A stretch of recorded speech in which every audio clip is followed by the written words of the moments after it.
liye sandosham for coming over here. So maybe for the first time I am visiting this location. Even though I had been to many places, this was the only place which had been left. And today I could be able to make it up, and also representing DGT.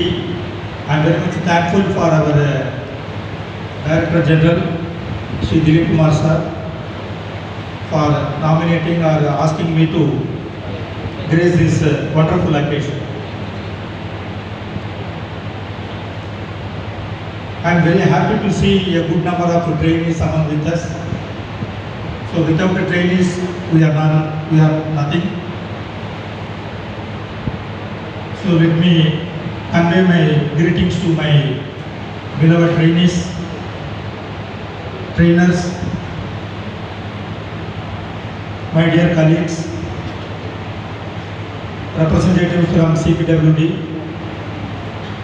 without whom this may not be possible, and my dear friend and colleague, Sri Yuvraj. So wherever Yuvraj is there, definitely things should go ahead.